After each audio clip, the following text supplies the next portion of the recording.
2026 और super El Nino का एक ऐसा डेडली कॉम्बिनेशन जो शायद मानव इतिहास का सबसे गर्म साल ले आएगा। बिना किसी देरी के सीधे डेटा और फैक्ट्स पर चलते हैं। जल्दी से आज का रोड मैप देख लेते हैं। 1877 से लेकर 2026 तक का सफर। एल नीनो आखिर है क्या?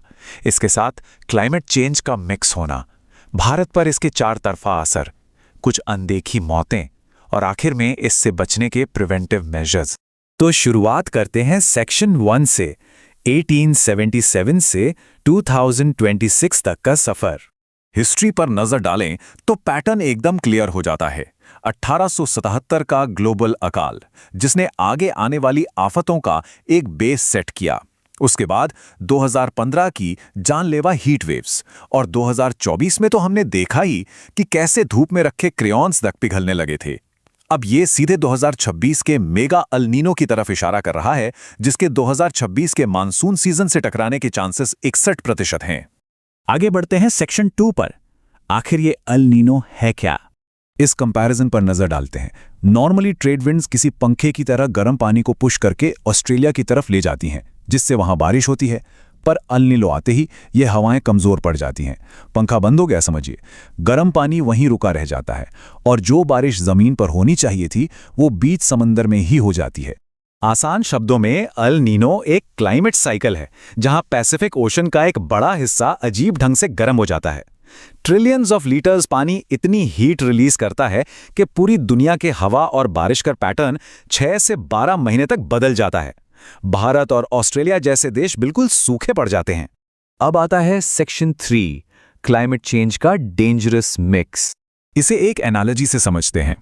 एक पल के लिए अगर सोचा जाए कि एक कमरा पहले से ही 40 डिग्री पर तप रहा है और कोई आकर वहां हीटर भी ऑन कर दे। ग्लोबल वार्मिंग और एल नीनो का एक साथ आना बिल्कुल इस हीटर को ऑन करने जैसा ही है। ये नंबर ध्यान देने लायक है। 2.9 degree Celsius pre industrial average के मुकाबले अर्थ का बेसलाइन टेम्परेचर पहले ही 1.4 डिग्री ऊपर जा चुका है। अब अगर इसमें एल नीनो का 1.5 डिग्री स्पाइक जोड़ दें तो टोटल जंप 2.9 डिग्री का होता है। ऐसी एक्सट्रीम हीट ह्यूमन हिस्ट्री में पहले कभी रिकॉर्ड नहीं की गई। चलते हैं सेक्शन 4 पर, भारत पर इसका 4 लेयर इंपैक्ट। ये कोई सिंगल डायमेंशनल असर नहीं है, बल्कि एक डोमिनो इफेक्ट है। स्टेप 1, कम बारिश।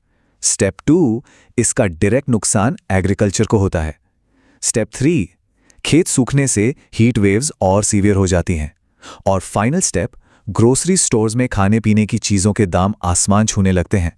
ये चार्ट इस महंगाई का दर्द साफ दिखाता है। एक नॉर्मल एल नीनो ईयर में खाने की कीमतें 5% तक बढ़ती हैं, लेकिन सुपर एल नीनो ईयर में ये सीधा 9% तक जंप करता है।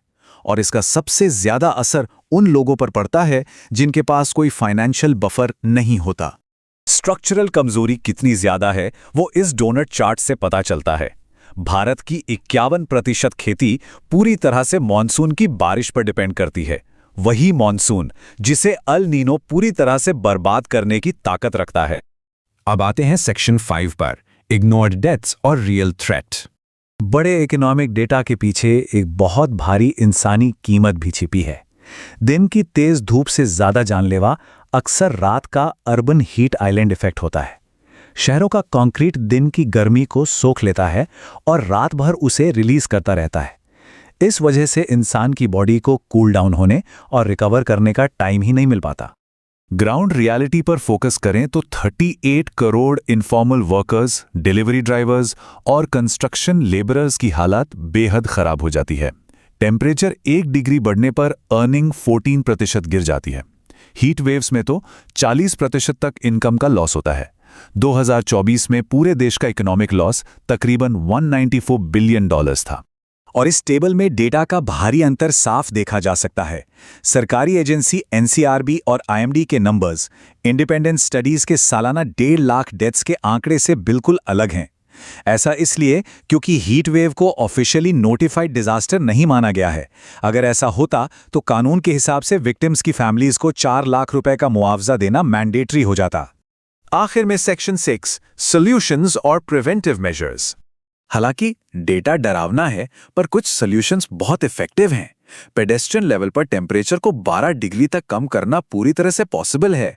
इसका तरीका सिंपल और नेचुरल है, पुराने बड़े पेड़ों को बचाना और उन्हें कटने से रोकना। लेकिन असलियत काफी अलग है। डेवलपमेंट के नाम पर बड़े पैमाने पर पुराने जंगल काटे जा रहे हैं। हर 1 स्क्वायर किलोमीटर नए पेड़ों के बदले 18 स्क्वायर किलोमीटर पुराने पेड़ काटे जा रहे हैं, और जो नए पौधे लगाए भी जाते हैं उनमें से 50% बिल्कुल आइसोलेटेड होते हैं, जिनका कोई खास इकोलॉजिकल फायदा नहीं होता। वार्मिंग के मेन रीजन को खत्म करने के लिए एनर्जी ग्रिड की तरफ भी देखना होगा।